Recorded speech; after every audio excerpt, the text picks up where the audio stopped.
Straight from the San Francisco airport, I headed to Monte Rio, a city with beautiful redwoods and picturesque coastlines. The perfect getaway for the world's rich and powerful. And in fact, every year, CEOs, media moguls, and high-level politicians flock here to the Bohemian Grove's secluded campout. Less than a half a mile from us, there's millionaires, billionaires, the people that control the world, control the central banks, that build nuclear weapons.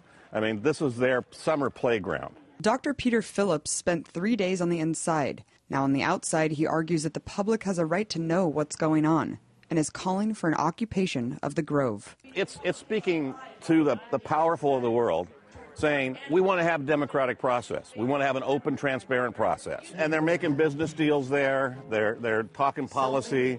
So there's a lot of conversation. A claim which members deny. Their motto here is that weaving spiders come not here, which they claim means there's no business discussions. It's just a vacation for the wealthy men. Author and activist Mark Dice has a rare Grove yearbook issued every decade, showing everything from men in drag to high-profile politicians giving speeches. It's a really good way for the ruling class to get an inside perspective from another ruling class member. The book shows George W. Bush and his father giving lakeside talks, along with Presidents Jimmy Carter and Richard Nixon.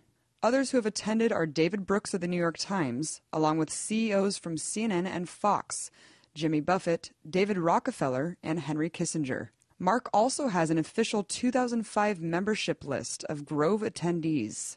Your typical warmongers, George Bush Sr., Colin Powell, Richard Pearl, and your typical Republican establishment insiders.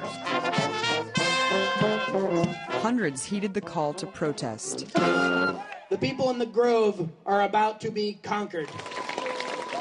College student Kimberly is outraged by what she sees as the top 1%, excluding the rest from the discussion.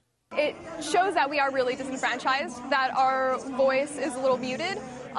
Money is speech, so if you don't have money, you don't really have a voice. Activist Felipe Messina worries about dangerous policies that are drafted from within the Redwoods. The nuclear program was discussed here and then developed later. The fact that Reagan was here in '80, and then afterwards we had the Reagan Revolution. We know what you're doing.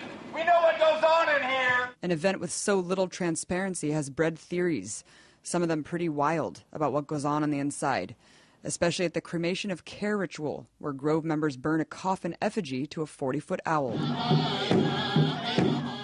To counteract the cremation ceremony, the protesters held a Creation of Care festival. The creation of care, of course, is opposite of cremation of care. Peace and justice activist Cindy Sheehan speculates on the lack of media coverage. Because they're part of it. They're the propaganda arm for the 1%. The corporate media is the 1%.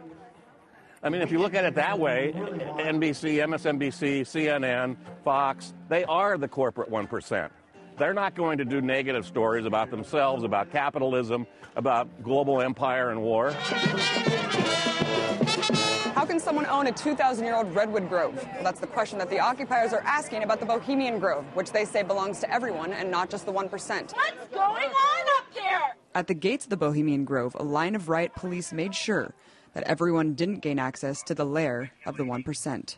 Abby Martin, RT, Monte Rio, California.